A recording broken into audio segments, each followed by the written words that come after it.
Minha irmã passou 20 anos roubando tudo que eu amava, enquanto meus pais a aplaudiam. Então eu roubei de volta a única coisa que ela achava que já era dela. Ela fez questão de me mostrar que eu era a segunda opção. Não de um jeito típico de rivalidade entre irmãos, mas de forma calculada e cruel.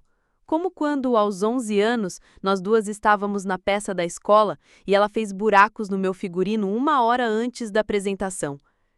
Entrei no palco com um vestido rasgado enquanto o público soltava suspiros.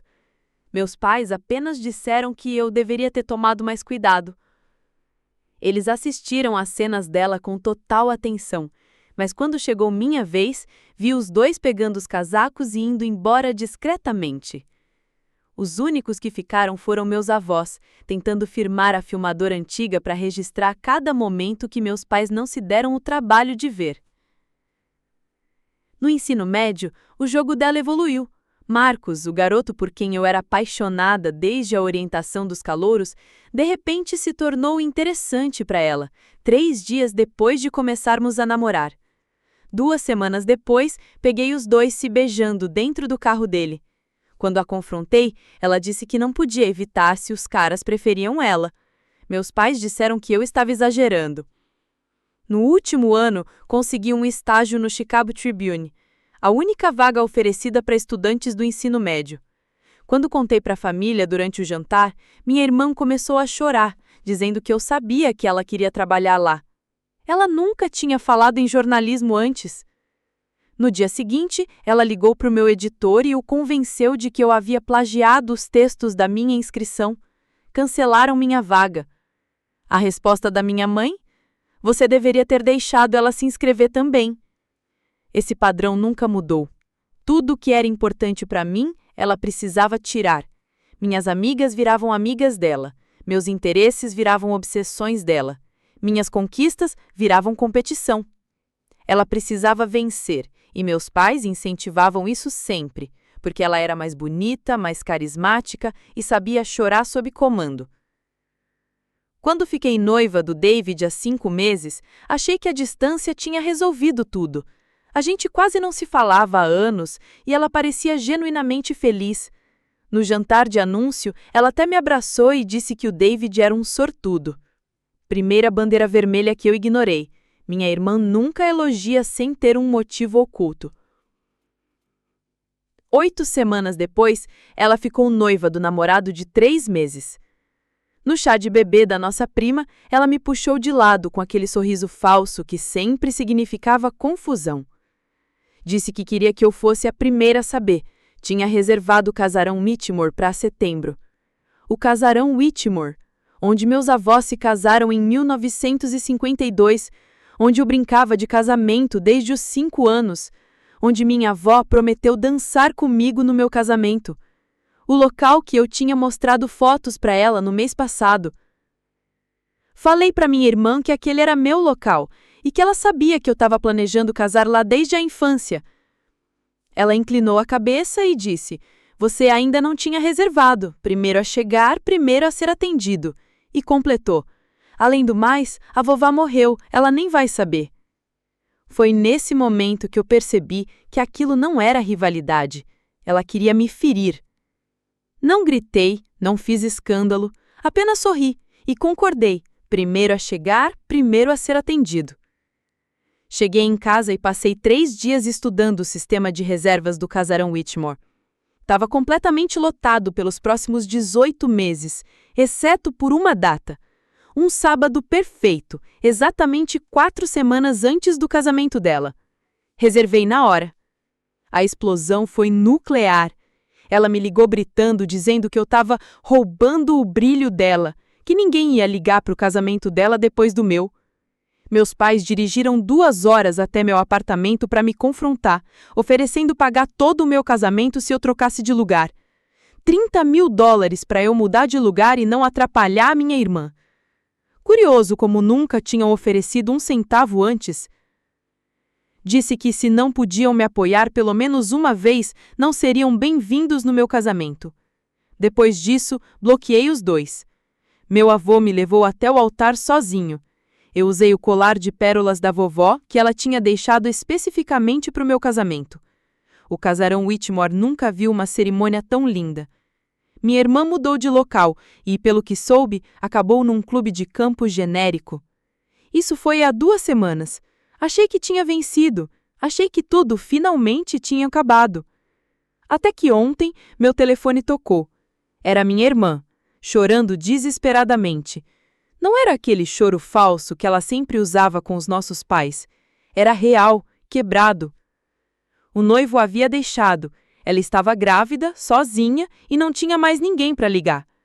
Contra todo instinto, aceitei encontrá-la. Ela já estava na cafeteria quando cheguei, curvada sobre uma mesa cheia de papéis. A maquiagem perfeita estava borrada.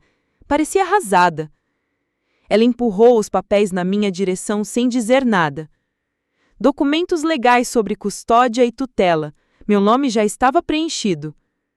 Perguntei que diabos era aquilo. Ela disse que precisava que eu criasse o bebê quando nascesse. Não conseguiria fazer isso sozinha. Eu era a única família que ela tinha. As palavras soavam irreais da boca dela. Perguntei por que eu achava que eu criaria o filho dela depois de tudo. Ela me olhou e, pela primeira vez, encarando meus olhos, disse com a voz completamente fria: "É do David." Tudo parou. Fiquei olhando, esperando a brincadeira, a crueldade, mas ela só me encarava, com uma das mãos sobre a barriga. 3 meses atrás. Aquele fim de semana em que você foi para Denver.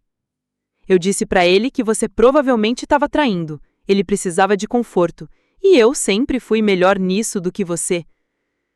Olhei para os papéis de custódia, minha aliança refletindo a luz do sol da tarde fria que entrava pela janela da cafeteria. O mundo girou de lado. Minha irmã se movia nervosamente na cadeira, uma mão protegendo a barriga e a outra batucando na mesa. Ela sabia que acabava de detonar uma bomba na minha vida. Minha voz saiu baixa, controlada. "Levanta e vai embora, agora." Ela agarrou meu pulso com força. "Você precisa ouvir tudo sobre aquele fim de semana." Notei marcas roxas no braço dela, daquelas que parecem autoinduzidas. A manipulação já estava começando. Puxei meu braço com força, derrubando o café na mesa. O líquido escuro se espalhou sobre os papéis, como minha vida se desmanchando ao vivo. Ela pegou o celular, digitando freneticamente. Vi a mensagem antes que ela virasse a tela. Ela sabe. A tela apagou, mas aquela imagem ficou gravada na minha mente. Ela me olhou.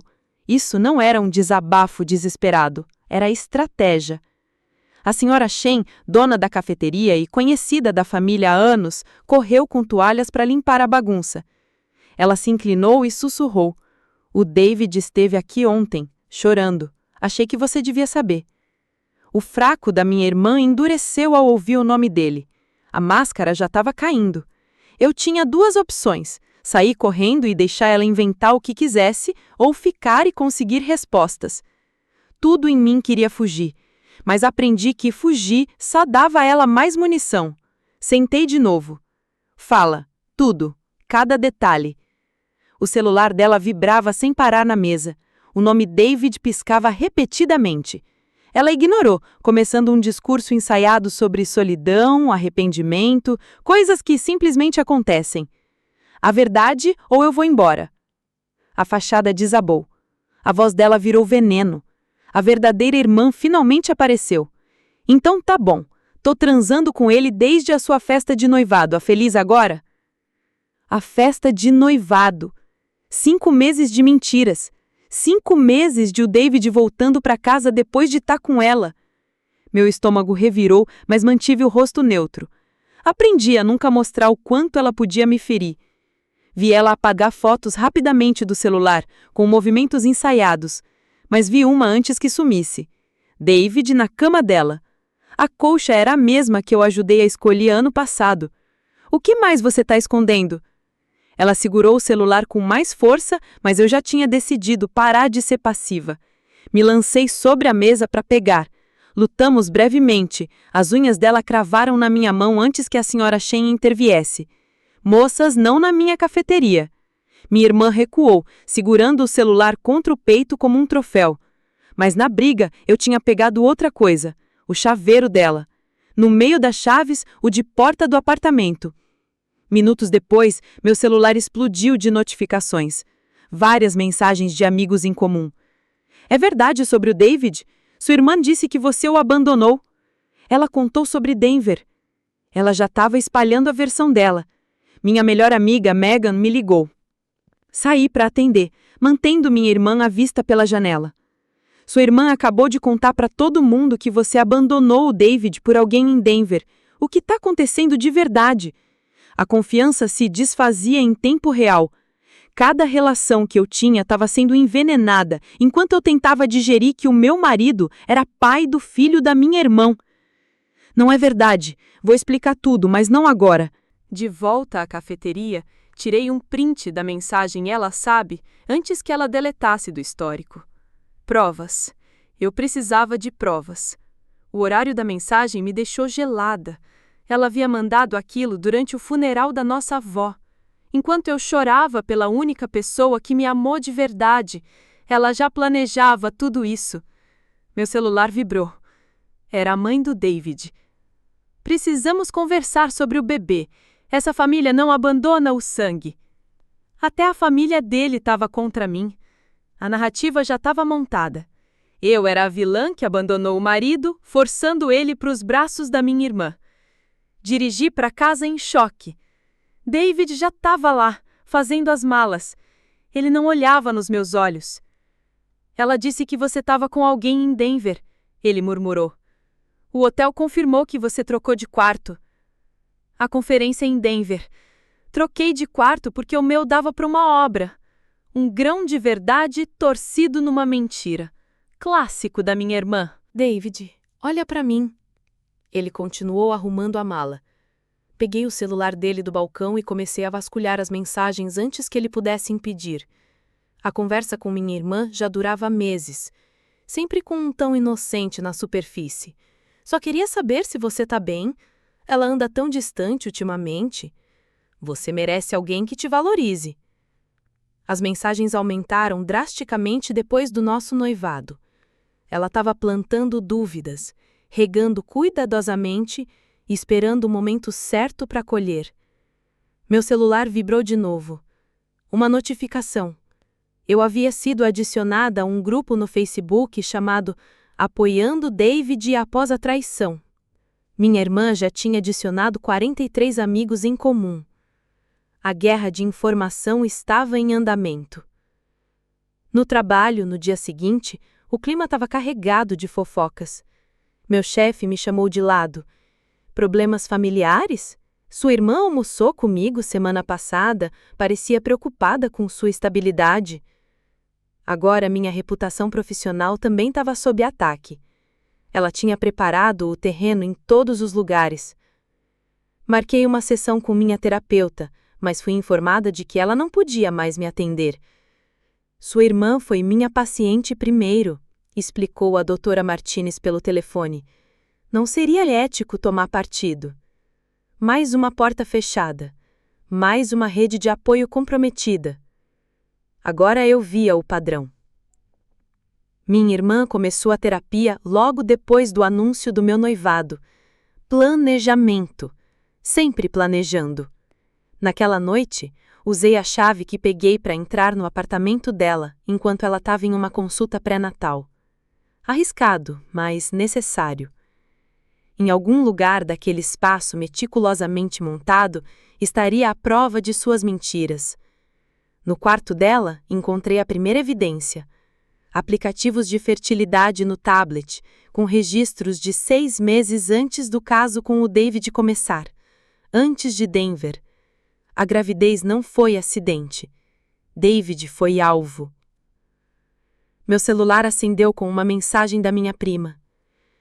A história da sua irmã não bate. Ela sabia exatamente em qual fim de semana você estaria em Denver. Lembra? Ela perguntou sobre as datas no jantar de aniversário da mamãe. Pequenas rachaduras na narrativa dela. Tirei print de tudo, montando meu próprio dossiê de provas.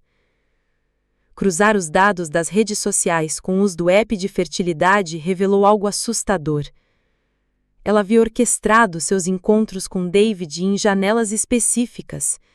Cada acaso no qual se encontravam enquanto eu dava aula à noite, cada coincidência na academia, tudo era predatório, disfarçado de casualidade.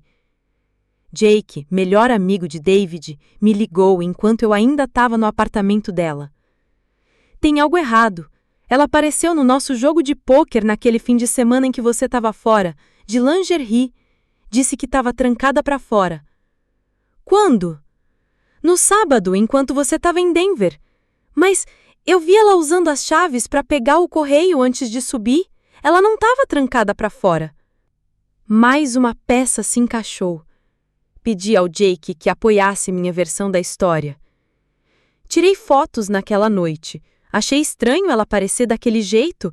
Tava com uma roupa pensada, não pijamas de quem ficou trancada para fora. Minha irmã deve ter percebido que o Jake tinha se voltado contra ela. Em poucas horas, a namorada dele começou a receber mensagens sobre supostos problemas com bebida e traição. Mas o Jake se manteve firme, apesar da tensão no relacionamento. Ele me enviou as fotos. Minha irmã, de lingerie cuidadosamente escolhida. Nada daquilo era acidente. Megan, minha melhor amiga, finalmente confrontou minha irmã.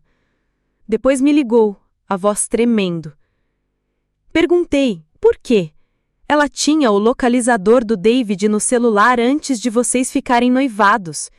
Tentou desconversar, mas a máscara caiu. Havia algo cruel no olhar dela. Foi quando tudo fez sentido. Não era crime passional, nem fraqueza. Era uma campanha sistemática para destruir meu casamento e roubar a minha vida, como ela sempre tentou fazer. Mas dessa vez, ela cometeu um erro. Subestimou o quanto eu aprendi em 20 anos dos joguinhos dela. Sentei no carro, do lado de fora do prédio dela, organizando as provas, prints, fotos, horários, testemunhos. Pela primeira vez desde aquela tarde na cafeteria, senti algo além de dor. Senti que estava pronta para revidar.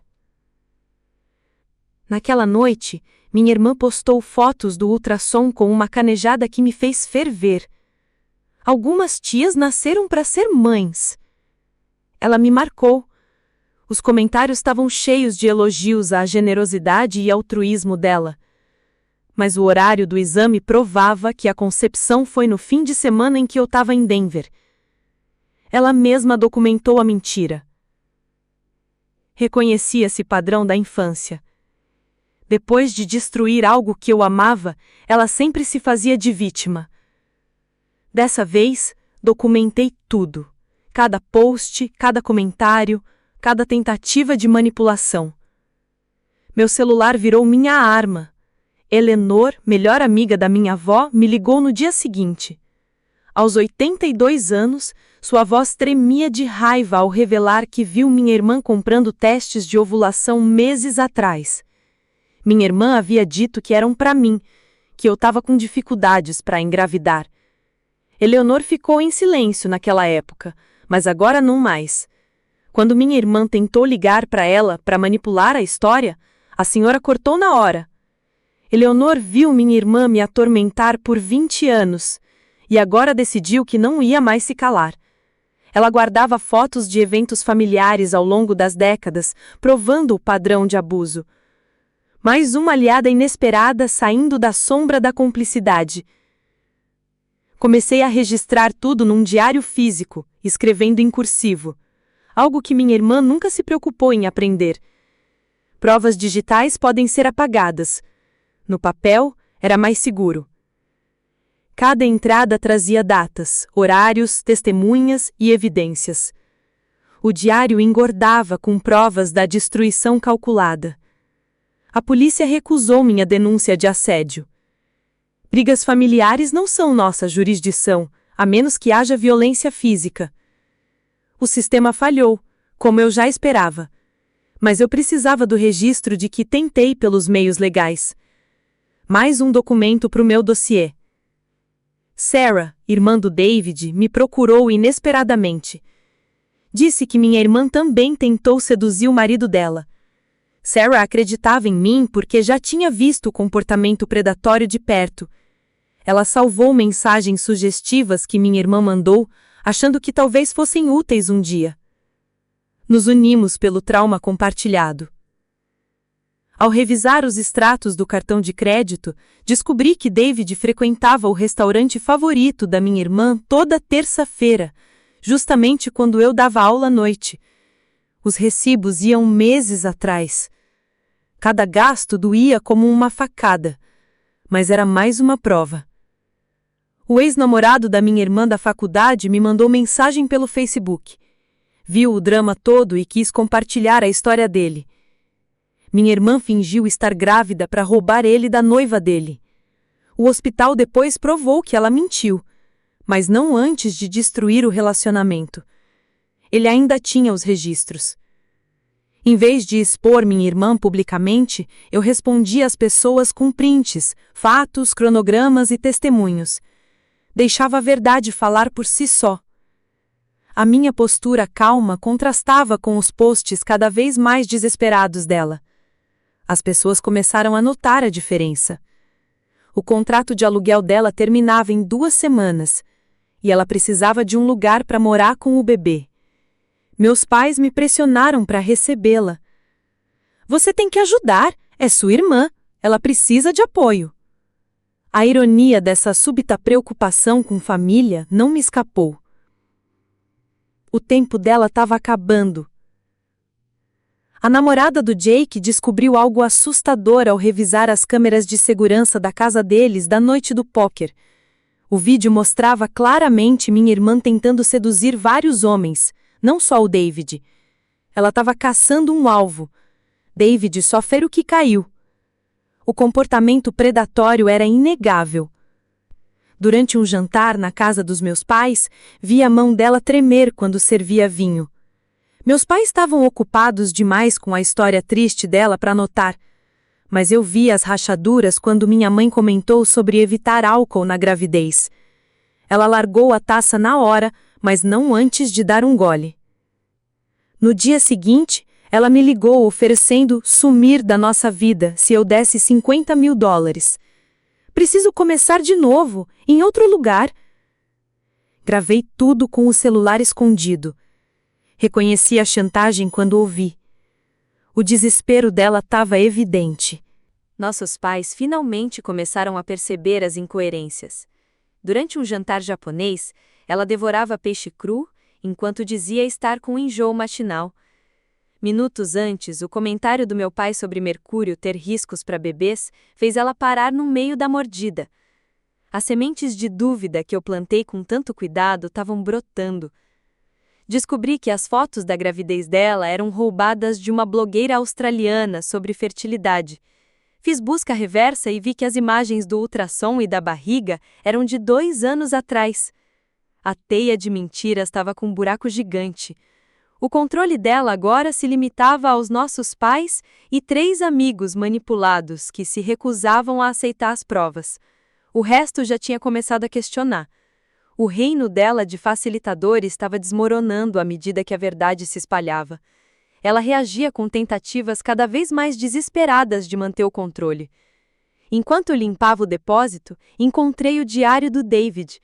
Os relatos dele falavam da manipulação crescente da minha irmã e da culpa esmagadora que ele sentia. Uma entrada me fez tremer. Ele suspeitava que ela o tivesse dopado na noite em que dormiram juntos. Ele não conseguia se lembrar de como chegou ao apartamento dela, nem de ter consentido com nada. As implicações eram horríveis. Megan decidiu ficar do meu lado, mesmo depois da minha irmã ameaçar revelar a traição do marido dela para todo mundo. Ela preferiu encarar a verdade do que continuar sendo controlada pela minha irmã. O casamento dela, na verdade, ficou mais forte depois da honestidade que veio a seguir. Nossa amizade também se aprofundou. Nossas noites casuais com vinho deram lugar a sessões estratégicas até mais tarde. Apesar da minha raiva, me recusei a inventar provas ou mentir. A verdade já era uma arma forte o suficiente contra alguém que construiu a vida inteira com base em enganos. As mentiras frenéticas da minha irmã contrastavam com a minha calma. Até quem era neutro conseguia perceber a diferença. Encontrei minha irmã no mercado. Ela fez um escândalo quando me recusei a falar com ela. Gritou que eu era cruel, enquanto eu continuava fazendo minhas compras em silêncio. Outros clientes observavam enquanto ela se fazia de vítima, jogando produtos do meu carrinho no chão até a segurança se aproximar. Eu mantive a compostura o tempo todo. O gerente da loja me entregou as imagens da câmera de segurança, de vários ângulos. O colapso público dela foi registrado em alta definição. Ela jogando mantimentos, gritando acusações, dizendo que eu a abandonei no momento em que mais precisava. Essa evidência de instabilidade foi valiosíssima para minha documentação. O grupo da família do David no WhatsApp entrou em colapso. A mãe dele ainda apoiava a minha irmã, mas os irmãos começaram a questionar a história. Sarah, sua irmã, perguntou diretamente sobre os registros médicos do pré-natal. A falta de qualquer documento médico estava ficando evidente para todos exceto para quem queria continuar cego. 3 amigos, sem combinar entre si, chegaram à mesma conclusão. A linha do tempo da minha irmã não batia. Criaram um grupo só deles e começaram a comparar datas. Matematicamente, a história dela era impossível. Eleanor mobilizou a comunidade de aposentados como um exército geriátrico. 6 senhoras que conheciam nossa família há décadas se juntaram, dizendo que estavam cansadas de me ver sofrer calada. Começaram a compartilhar observações acumuladas ao longo dos anos, criando um padrão devastador de abuso testemunhado durante toda a minha vida. Finalmente, confrontei o David no hotel. Olha nos meus olhos e diz que ela não te drogou. Ele desabou completamente, chorando, dizendo que não se lembrava de ter ido ao apartamento dela naquela noite. A confirmação dos meus piores medos. Ela o havia manipulado num nível ainda mais sombrio.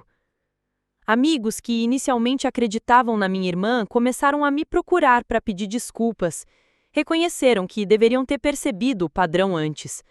Cada pedido de desculpa vinha acompanhado de ajuda real, contatos de advogados, quartos de hóspedes caso eu precisasse, ombros para chorar. Minha rede de apoio estava se reconstruindo, mais forte do que nunca. As opções da minha irmã estavam se esgotando rápido. Ficar sustentando a falsa gravidez se tornava impossível conforme as pessoas exigiam provas médicas. Os poucos aliados que restavam começaram a questionar as incoerências gritantes. Até nossos pais começaram a vacilar. A resposta dela foi se desesperar nas redes sociais. Postagens frenéticas, ligações no meio da madrugada para qualquer um que ainda aceitasse ouvir. O ex-namorado da faculdade me enviou os documentos do hospital provando que a falsa gravidez de anos atrás seguiu o mesmo padrão. Os registros médicos confirmavam. Ela nunca esteve grávida, apesar de ter afirmado isso por meses. Ele guardou tudo, sabendo que um dia alguém também precisaria dessas provas. Uma vítima anterior, agora confirmada com evidências. Garanti que o David fizesse testes de DST e começasse terapia, sem expô-lo publicamente. Ele também era vítima, mesmo tendo sido fraco diante da manipulação. Os testes mostraram que minha irmã tinha dormido com vários parceiros. Mais uma camada da farsa. Sarah organizou uma intervenção familiar, sem nossos pais. Reuniu 8 parentes para confrontar minha irmã com os fatos. Era uma frente unida, composta por pessoas que ela não conseguia manipular individualmente. Apresentaram as provas com calma, mas firmeza, sem aceitar lágrimas ou desculpas. Minha irmã tentou dizer que eu havia forjado tudo no Photoshop. Nosso primo, especialista em tecnologia, analisou os metadados e comprovou a autenticidade das imagens. As tentativas de manipulação estavam falhando uma a uma. A tecnologia, que antes era ferramenta dela, virou inimiga. Nossos pais finalmente testemunharam minha irmã tomando vinho em um restaurante enquanto dizia estar com cintulas de gravidez. O rosto da minha mãe desabou. Meu pai olhou para a barriga completamente reta da filha, mesmo ela dizendo estar com meses de gestação. A realidade que eles negaram por décadas os atingiu em cheio. Meus colegas de trabalho me apoiaram quando as mentiras dela vieram à tona. Meu chefe pediu desculpas por ter duvidado da minha estabilidade emocional e me ofereceu horários flexíveis para lidar com a crise familiar. Minha reputação profissional se recuperou rapidamente assim que a verdade foi exposta. A farmácia confirmou que minha irmã nunca retirou nenhum medicamento pré-natal, apesar de várias visitas. O farmacêutico entregou um depoimento escrito afirmando que ela só comprou testes de ovulação, nunca vitaminas para grávidas. Mais uma prova médica de que a gravidez era falsa desde o início. O contrato de aluguel dela expirava no dia seguinte. Nossos pais se recusaram a assinar um novo contrato para ela depois de descobrirem todas as mentiras. Ela tinha menos de 24 horas para encontrar um lugar para morar. O desespero aparecia em cada nova postagem insana nas redes sociais. As paredes da realidade falsa que ela construiu estavam desmoronando. Durante um confronto na casa dos nossos pais, a verdadeira personalidade da minha irmã apareceu por completo. A raiva narcísica substituiu o teatro de vítima quando ela percebeu que nada mais funcionava. A máscara que ela usou por décadas caiu de vez. Ali estava, à mostra, a pessoa cruel que me atormenta desde a infância. Ficou claro ali que a minha irmã faria qualquer coisa para fugir das consequências. Esse padrão nunca ia acabar, a não ser que fosse encerrado agora. Passei a vida sendo a vítima dela, mas esse capítulo estava chegando ao fim, ela aceitando ou não. Lidei com o estouro final dela com calma, documentando cada ameaça e protegendo quem estava ao meu redor. Toda a minha terapia ao longo dos anos se provou naquele momento. Crescer através do fogo me preparou para enfrentar a minha abusadora de uma vida. Um a um, os últimos apoiadores dela assistiram aos vídeos de segurança, leram a linha do tempo, analisaram as provas. A verdade venceu pela persistência. Até os que mais resistiram à ideia de que ela pudesse ser tão cruel acabaram aceitando os fatos. Chegamos ao ponto de ruptura quando 20 pessoas confirmaram de forma independente a minha versão da história. A narrativa da minha irmã colapsou. A ficha caiu em toda a nossa rede social. As mesmas pessoas que a protegeram por anos agora escolhiam a verdade e não mais as mentiras confortáveis. Minha irmã aceitou admitir a gravidez falsa com uma condição: que eu não prestasse queixa pelo abuso do David. A vitória teve gosto amargo, mas o alívio foi precoce. Vi no olhar dela que ainda estava tramando algo. Ela nunca desistia sem uma última cartada. À meia-noite, ela postou nas redes sociais que havia perdido o bebê. Mais uma tentativa desesperada para ganhar simpatia e controlar a narrativa. Mas o roteiro já era conhecido. Quem acompanhou tudo entendeu na hora. Era o último truque de uma manipuladora encurralada. Os comentários se encheram de perguntas. Qual hospital? Tem laudo médico? Até quem acreditou nela no início reconheceu o padrão.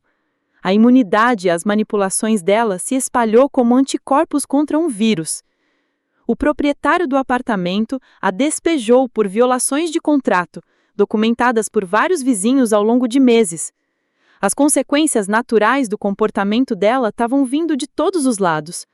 O aviso de despejo citava especificamente o assédio aos outros moradores, um padrão que ela não conseguia mais restringir à família. Meu casamento acabou, mas minhas amizades se fortaleceram como nunca depois de tudo isso.